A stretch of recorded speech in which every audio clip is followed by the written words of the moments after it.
Good morning students. तो हम पढ़ रहे थे chapter second, sexual reproduction in flowering plants.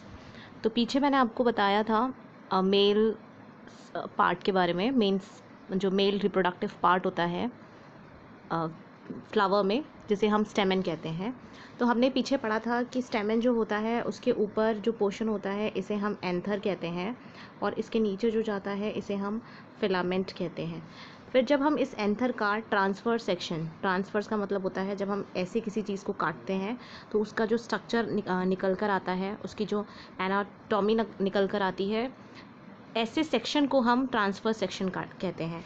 जब किसी चीज़ को हम ऐसे काटते हैं तो वो लॉन्गिट्यूडनल होती है, किसी चीज़ को हम ऐसे काटते हैं तो वो ट्रांसवर्स होती है। तो जो ट्रांसफर सेक्शन होता है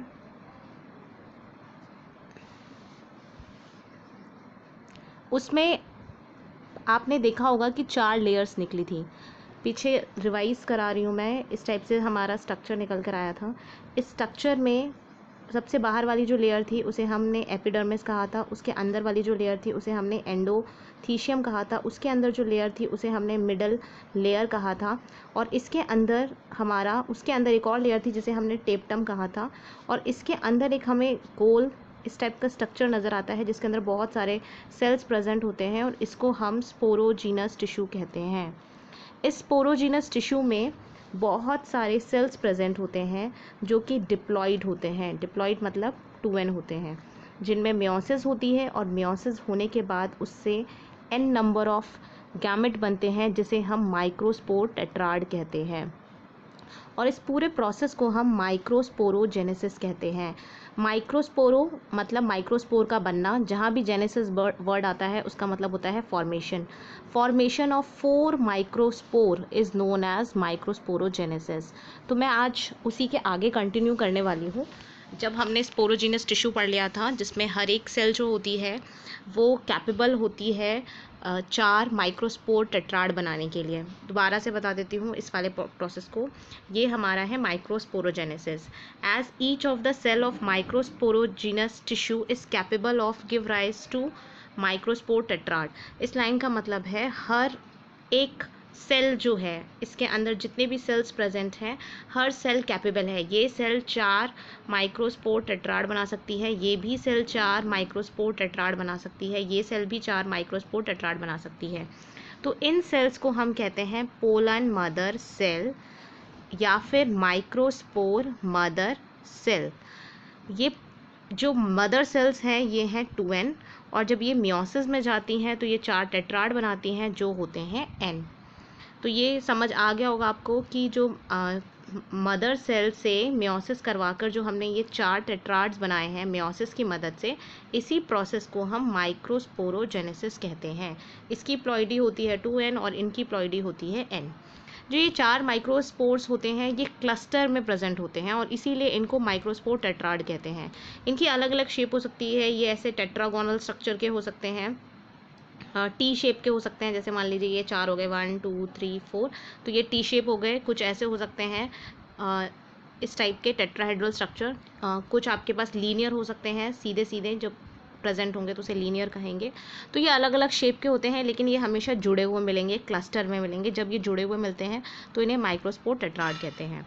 और जब इसमें से एंथर जब मैच्योर होने लगता है, एंथर हमारा ये जो स्ट्रक्चर था ऐसे ऐसे करके, ये जब मैच्योर होने लगता है तो ये फटेगा। मैंने आपको बताया था लाइन ऑफ डायहेसेंस, इस लाइन से ये फटता है, और इसमें से ये जो पोलन ग्रेन्स होते हैं, ये जो टेट्राड्स होते हैं, बाद में ये पोलन ग्रेन बनेंगे। टेट्राड हम तब बोलते हैं जब वो जुड़े हुए होते हैं, और यही चीज़ जब डिहाइड्रेट हो जाए, थोड़ा ड्राई हो जाए और ये अलग अलग हो जाए तो इनको हम बोलने लगते हैं पोलन ग्रेन। तो इतना समझ आ गया होगा। टेट्राड जब ये अटैच्ड फॉर्म में होते हैं तब इसे टेट्राड कहते हैं, जब ये सेपरेट फॉर्म में आ जाते हैं, डिहाइड्रेट हो जाते हैं, तो इन्हें हम पोलन ग्रेन बोलते हैं। तो यहाँ पे लाइन दी है, as the anther mature and dehydrate, very important word dehydrate, the microspore dissociated with each other. जो माइक्रोस्पोर चिपके हुए थे ये अलग अलग होने लगते हैं, और इनको ही हम पोलन ग्रेन्स कहते हैं। अब हम पढ़ेंगे कि पोलन ग्रेन्स का स्ट्रक्चर कैसा होता है। पोलन ग्रेन्स जो होते हैं वो बहुत सारे अलग अलग स्ट्रक्चर के हो सकते हैं। जब आप कोई फ्लावर को छूते हैं और आपके हाथ में येलो कलर का पाउडर आता है, वो येलो कलर का जो पाउडर होता है वही पोलन ग्रेन होता है। अगर आपने उस येलो पाउडर को स्लाइड पे रखा, ये एक्सपेरिमेंट स्कूल में कराते हैं, स्लाइड पे आपने वो येलो पाउडर रखा, इसको माइक्रोस्कोप के नीचे देखेंगे तो पानी डाल के इसमें थोड़ा सा देखना पड़ता है, तो इसमें आपको अलग अलग पोलन ग्रेन्स दिखाई देते हैं। कुछ ऐसे शेप के हो सकते हैं, कुछ में अलग अलग ऐसे डिज़ाइन हो सकती हैं, तो ये डिफरेंट डिफरेंट डिज़ाइन के पोलन ग्रेन्स होते हैं। तो इसमें यही बताया हुआ है कि जो पोलन ग्रेन्स होते हैं वो मेल गैमेटोफाइट होते हैं, मतलब मेल जो मेन मेल को कैरी करता है, गैमेट को कैरी करता है, उसे मेल गैमेटोफाइट कहते हैं, वो हमारे पोलन ग्रेन्स होते हैं एंजियोस्पर्म में। फिर उन्होंने बताया है कि जैसे आपने येलो कलर का पाउडर देखा होगा अपनी फिंगर पे, आप उसको एक वाटर की ड्रॉप के साथ स्लाइड पे रखेंगे और उसे माइक्रोस्कोप में देखेंगे तो आपको डिफरेंट डिज़ाइंस के साइज, शेप, कलर के आपको पोलन ग्रेन्स मिल जाएंगे। तो नेक्स्ट पेज पे आपका ये डायग्राम दिया हुआ है। इस डायग्राम में दिया हुआ है कि कितने टाइप्स के आपको डिफरेंट डिफरेंट टाइप के पोलन ग्रेन्स मिलेंगे। अब जनरली पोलन ग्रेन्स जो होते हैं वो स्फेरिकल इन नेचर होते हैं, गोल होते हैं, बॉल के शेप में प्रेजेंट होते हैं। इनका जो डायामीटर होता है वो 25 से लेके 50 माइक्रोमीटर तक होता है। इनमें 2 लेयर्स होती हैं। अंदर की लेयर को हम इंटाइन कहते हैं, बाहर की लेयर को हम एक्साइन कहते हैं। तो ये जो मैंने डिज़ाइन शेप में बनाई है ये हो गई आपकी एक्साइन, और अंदर की जो लेयर हो गई ये हो गई इंटाइन। एक्साइन जो होती है वो कंटिन्यूस नहीं है, वो डिसकंटिन्यूस है, क्योंकि ये किसी पर्टिकुलर शेप में नहीं है, लेकिन ये जो है ये कंटिन्यूस है। तो इंटाइन जो होती है वो कंटिन्यूस होती है, एक्साइन कंटिन्यूस नहीं होती है।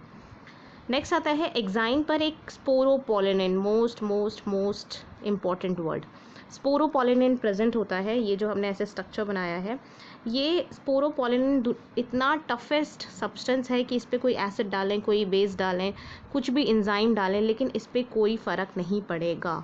तो ये स्पोरोपोलिनिन इसको पोलन ग्रेन को बचाने का काम करता है। ये सब जगह प्रेजेंट होता है, सिर्फ एक जगह पे प्रेजेंट नहीं होगा। जैसे ये आपका ऐसा डायग्राम बनाएंगे तो स्पोरोपोलिनिन यहाँ पर प्रेजेंट नहीं है, इसमें प्रेजेंट नहीं है, बाकी हर जगह स्पोरोपोलिनिन प्रेजेंट होता है, क्योंकि ये टफेस्ट है, इस पर ये मोस्ट रेजिस्टेंट ऑर्गेनिक मैटर है। इस पर कोई एल्कलाई, एसिड, एंजाइम कोई एक्ट नहीं करते।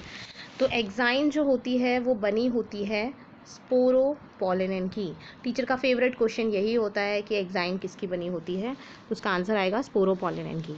और ये एक जगह एब्सेंट होता है जिसे हम कहते हैं जर्म पोर। जर्म पोर पर ये एक्साइन नहीं होती है, बाकी पूरे में एक्साइन होती है। तो आपको समझ आ गया होगा। जैसे अगर हम पोलन ग्रेन्स की बात करें तो इसमें 2 लेयर्स होती हैं, एक होती है एक्साइन और एक होती है इंटाइन। एक्साइन जो होती है वो डिसकंटिन्यूअस होती है, और जो आपके पास इंटाइन होती है वो कंटिन्यूअस होती है। नेक्स्ट एक्साइन जो होती है वो स्पोरोपोलिनिन की बनी होती है, स्पोरोपोलिनिन की, और जो इंटाइन होती है वो आपके पास कैल्शियम प्लस पैक्टिन की बनी होती है। आगे आएगा ये तो आपको समझ आ जाएगा। स्पोरोपोलिनिन दुनिया का सबसे ज़्यादा टफेस्ट, मोस्ट रेजिस्टेंट है। अगर ह्यूमन बॉडी की बात करें तो इनेमल सबसे ज़्यादा टफ होता है, लेकिन अगर हम पोलन ग्रेन्स की बात करें तो जो स्पोरोपोलिनिन है वो टफेस्ट है, जिस पे एसिड, बेस, एल्कलाइन कुछ भी डालें वो ब्रेक नहीं होती है। तो यहाँ पे लिखा हुआ है एक्साइन एक जगह पे नहीं प्रेजेंट नहीं होती है, यानी एब्सेंट होती है, उसे हम जर्म पोर कहते हैं, जहाँ स्पोरोपोलिनिन नहीं होती है। नेक्स्ट आता है, इसी वजह से पोलन ग्रेन्स को हम बहुत सालों तक प्रिजर्व कर सकते हैं, क्योंकि इस पर एसिड, बेस, फंगस अटैक नहीं कर पाएगा, बैक्टीरिया अटैक नहीं कर पाएगा, तो ये ख़राब भी नहीं होती है, तो ये बहुत सालों तक प्रिजर्व कर सकते हैं स्पोरोपोलिनिन के लिए। तो क्वेश्चन को इस तरीके से भी दे सकते हैं कि पोलन ग्रेन्स को हम बहुत टाइम तक वेल प्रिजर्व कर सकते हैं एज अ फॉसिल। क्यों कर सकते हैं? Because of the sporopollenin. Next आता है इंटाइन के बारे में। इनर वॉल को हम इंटाइन कहते हैं, ये कंटिन्यूस लेयर होती है। सेलुलोज, सॉरी मैंने वहाँ कैल्शियम बोल दिया, सेलुलोज और पैक्टिन की बनी होती है। नेक्स्ट आता है pollen grain is surrounded by plasma membrane. इनके अंदर प्लाज्मा मेम्ब्रेन भी होती है। जैसे ये आपके पास प्लाज्मा मेम्ब्रेन हो गई, ये आपके पास इंटाइन हो गई, उसके ऊपर ऐसे ऐसे करके ये एक्साइन हो गई। अब ये जो सेल होते हैं इसमें 2 सेल्स होते हैं, एक होता है वेजिटेटिव, एक होता है जेनरेटिव। वेजिटेटिव जो होता है वो बड़ा होता है, जैसे ये मैं अंदर का स्ट्रक्चर ही बना रही हूँ, ये हो गया वेजिटेटिव, तो छोटा सा होगा जेनरेटिव। तो इसमें 2 सेल्स भी प्रेजेंट होते हैं पोलन ग्रेन के अंदर, एक का नाम है वेजिटेटिव और एक का नाम है जेनरेटिव। नेक्स्ट आता है वेजिटेटिव जो है वो बड़ा है, कैसे भी याद कर लीजिए। हमारे देश में लोग ज़्यादातर ये बोलते हैं वेजिटेरियन, वेजिटेशन या वेजिटेरियन ज़्यादा अच्छे होते हैं, लोगों का ऐसा मानना है। 10% लॉ के अकॉर्डिंग की ज़्यादा एनर्जी उनमें जाती है। तो किसी भी फॉर्म में आप याद कर लीजिए, वी से वेजिटेशन या वी से वेजिटेटिव, वो साइज़ में बड़ा होता है, जनरेटिव साइज़ में छोटा होता है। नेक्स्ट आता है पोलन ग्रेन्स जो होते हैं, वेजिटेटिव सेल्स जो होती हैं वो बिगर होती हैं, बहुत ज़्यादा उसमें फूड रिजर्व होता है, इरेगुलर न्यूक्लियस होता है। ये पूरी स्टोरी वेजिटेटिव की यहाँ इस लाइन में दी हुई है। यहाँ से वेजिटेटिव जो होती है साइज़ में बड़ा होता है, वेंडेंट फूड रिजर्व होता है, इरेगुलर शेप का न्यूक्लियस होता है। यानी जब आप डायग्राम बनाएंगे तो आपको बड़ा साइज़ वेजिटेटिव बनाना पड़ेगा। दूसरी चीज़, वेजिटेटिव बनाते वक्त इसका न्यूक्लियस थोड़ा इरेगुलर बनाना होगा और इसका न्यूक्लियस स्पिंडल शेप का बनाना होगा। जो जेनरेटिव होता है वो वेजिटेटिव के अंदर ही फ्लोट करता है। तो साइज़ में बड़ा जो बनाएंगे वो वेजिटेटिव और जो छोटा बनाएंगे वो जेनरेटिव। नेक्स्ट आता है वेजिटेटिव जो होता है वो फ्लोट करता है साइटोप्लाज्म ऑफ, जेनरेटिव जो होता है वो फ्लोट करता है in the cytoplasm of vegetative. इसमें डेंस साइटोप्लाज्म होता है, न्यूक्लियस होता है। अब आता है, ये दो टाइप के सेल्स होते हैं। जैसे जब ये मान लीजिए आपका एंथर है और ये फिलामेंट है, ये किसी और का स्टिग्मा है, इसको यहाँ पर गिरना है, पोलन ग्रेन्स को इसमें से गिरना है स्टिग्मा के सरफेस पे। इस प्रोसेस को हम पॉलिनेशन कहते हैं। लेकिन हर सेल में कुछ प्लांट्स ऐसे होते हैं जिसमें ये जब इस फॉर्म में होता है, वेजिटेटिव और जनरेटिव पोलन ग्रेन्स जब इस फॉर्म में होते हैं तब झड़ जाते हैं, तो उसे हम 2 सेल स्टेज कहेंगे क्योंकि इसमें 2 सेल हैं। कुछ प्लांट्स में क्या होता है, जो बड़ा वाला होता है वो तो वैसे ही रहता है, जनरेटिव जो होता है वो 2 में डिवाइड हो जाता है और तब पोलन ग्रेन्स झड़ते हैं। इसको हम 3 सेल कहते हैं। नहीं आया होगा समझ में तो मैं एक बार दोबारा बताती हूँ कि हमारे पास एंजियोस्पर्म प्लांट्स हैं, उसमें 60% ऐसे एंजियोस्पर्म है, मान लीजिए ये हमारे एंजियोस्पर्म है, इसमें से हमने ये बताए 60% और यहाँ रखे हमने 40%। तो जो ये प्लांट्स है इनका जो पोलन ग्रेन बना वो पोलन ग्रेन ऐसा था, इसमें एक वेजिटेटिव था और एक जनरेटिव था। जब वो इस स्टेज पे था तब पोलन ग्रेन गिर जाते हैं स्टिग्मा के ऊपर। और 40% ऐसे होते हैं जिनमें क्या होता है, ये वेजिटेटिव है और जनरेटिव 2 में डिवाइड हो जाता है, एक ये 1, ये 2 और एक ये 3। तो इसमें 3 सेल प्रेजेंट होते हैं, तो इसे हम 3 सेल स्टेज कहते हैं। तो पोलन ग्रेन का गिरना या तो वो 2 सेल स्टेज पे गिर रहा है ऐसे करके वेजिटेटिव जनरेटिव पे, या वो 3 सेल में गिर रहा है, वेजिटेटिव ये हो गया और जनरेटिव को भी 2 में डिवाइड कर दिया। तो 60% एंजियोस्पर्म में 2 सेल पे ये झड़ जाता है और 40% एंजियोस्पर्म में ये 3 सेल पे झड़ता है। जो बाकी के 60 हैं, जब ये पोलन ग्रेन स्टिग्मा के ऊपर गिरेगा तो काम इसने भी यही करना है कि ये इसको नीचे वाले को 2 में डिवाइड ही होना है। वेजिटेटिव ऊपर वैसा ही रहेगा, जनरेटिव फर्दर 2 में डिवाइड हो जाता है, तो बनना इसको भी 60% वालों को भी बनना 40 वाला ही है। लेकिन ये सिर्फ बात हो रही है एंथर से निकलने की। तो जब एंथर से जो निकलते हैं 60% में एंथर से तब निकलते हैं जब वो 2 सेल में होते हैं, और 40% एंथर से तब निकलते हैं जब वो 3 सेल में होते हैं। तो बस यही डिफरेंस है कि कब झड़ा। पोलन ग्रेन स्टिग्मा से गिरने से पहले वो 2 सेल में था या वो 3 सेल में था। In over 60% of angiosperm pollen grains are shed, झड़ जाते हैं एट 2 सेल स्टेज, जिसमें एक वेजिटेटिव होता है एक जनरेटिव होता है। इन रिमेनिंग स्पीशीज़ यानी कि 40% जनरेटिव सेल्स, छोटी वाली जो सेल होती है वो माइटोटिकली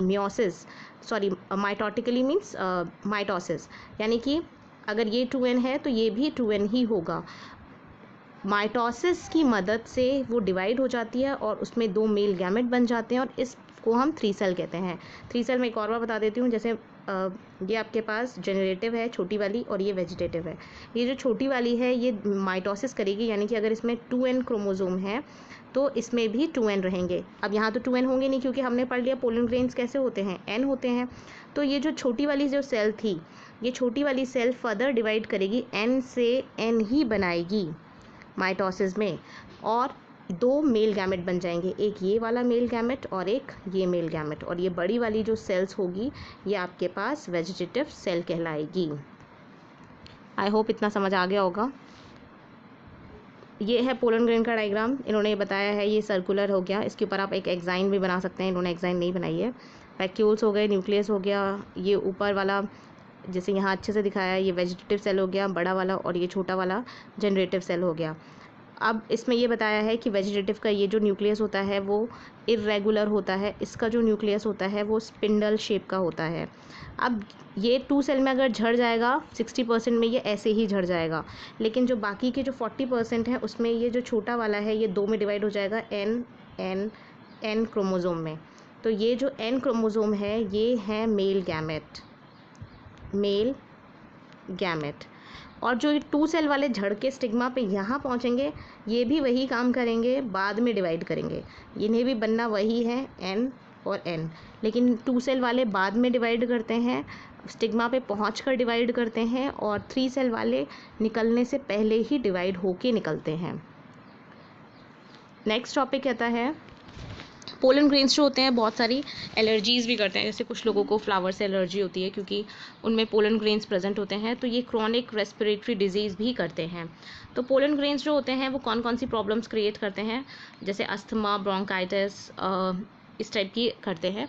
नेक्स्ट आता है पार्थीनियम, बहुत इंपॉर्टेंट है ये पार्थीनियम कैरेट ग्रास।